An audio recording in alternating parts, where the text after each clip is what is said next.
رسول نبی کریم کامیاب کام جو پاکستان کی تاریخ میں ہوا وہ دینی مدارس کا ہے، کیونکہ پاکستان بننے کے بعد جب ملک علیحدہ ہوئے تو یہاں کے مسلمانوں کو دارالعلوم دیوبند یا مزارالعلوم سہارنپور یا دہلی، خیر آباد، لکھنؤ، رامپور، کانپور کے مدارس میں پڑھنا تقریباً دشوار ہو گیا۔ انہی مدارس، خاص کر دارالعلوم دیوبند اور ان کے ابناء سے فضلاء کامیاب علماء تھے، اور انہوں نے پاکستان کے طول اور عرض میں بڑے بڑے مدارس قائم کیے۔ مزارالعلوم کھڈا کراچی تو پہلے سے تھا، حضرت الاستاذ مولانا یوسف بنوری نے مدرسہ عربیہ اسلامیہ قائم کیا۔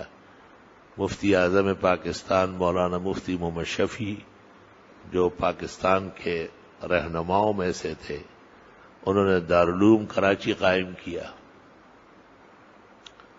اور مولانا محمد ایوب جان بنوری نے پشاور میں دارالعلوم سرحد کو اثر-نو نئے نصاب کے ساتھ آراستہ کیا،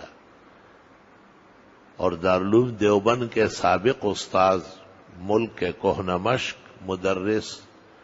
معروف محدث مولانا عبدالحق اکوڑا خٹک نے دارالعلوم حقانیہ، جس کو دیوبندی ثانی کہا گیا، قائم فرمایا،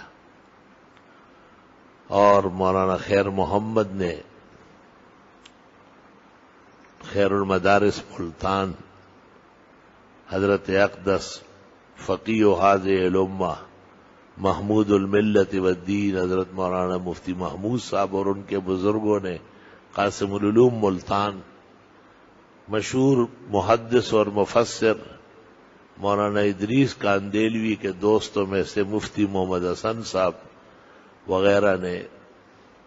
جامعہ اشرفیہ لاہور، بہرحال پورے ملک میں مدارس پھیلا دیے گئے، اور طلباء کا ہندوستان جانا تو بند ہو گیا، اس کمی کو پورا کیا گیا۔ فجزاهم اللہ عنا وعن ھذا الدین وعن علم الصحیح النافع جزاء حسنا فی الدنیا والآخرہ۔ اس طویل عرصے میں ایک اندازے کے مطابق مسلک دیوبند کے تقریباً 17,000 سے متجاوز مدارس قائم ہوئے پاکستان کے چاروں صوبوں میں، اور باقی جتنے ہیں غیر مقلد یا بدعتی یا اور لوگ، ان کے سارے ملا کر کے بھی 12,000 نہیں ہیں۔ اللہ تعالیٰ نے طائفہ منصورہ اصل اہل سنت والجماعت کو ہر میدان میں فتح مبین نصیب فرمایا ہے۔ کامیاب سلیبس، کامیاب تعلیم، دیکھو بہترین میڈیکل کالج موجود ہے، یونیورسٹیاں، لیکن جو ڈاکٹر یہاں نصاب پڑھ لے اس کو تنخواہ 8,000 اور 12,000 ملتی ہے، اور وہ جب امریکہ اور برطانیہ سے کورس کر کے آئے تو اس کی تنخواہ 3 لاکھ ہو جاتی ہے۔ تو تعلیم کے لیے اعتراف ہے کہ یہاں کا میڈیکل ناکام ہے۔ پاکستان میں کتنے انجینئرنگ یونیورسٹیاں ہیں اور کالج اور اسکولز اور ہونا چاہیے۔ جب یہاں سے انجینئرنگ کر لے تو خوار بدگار ہوتا ہے، اس کو باہر انگریزی ملک جا کے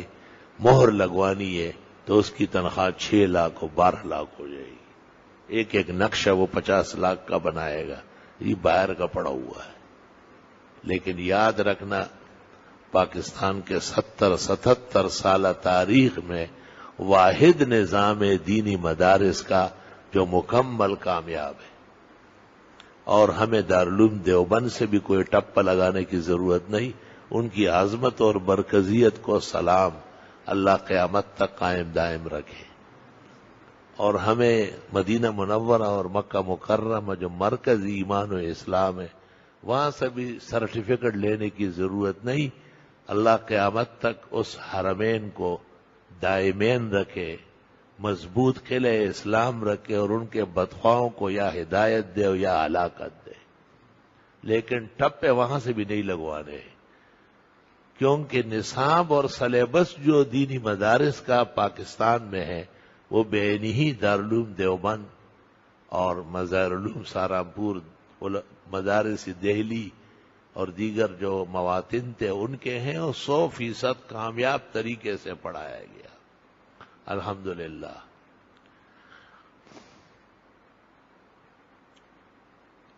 دارالعلوم دیوبند پر جب 100 سال پورے ہوئے تو وہاں کے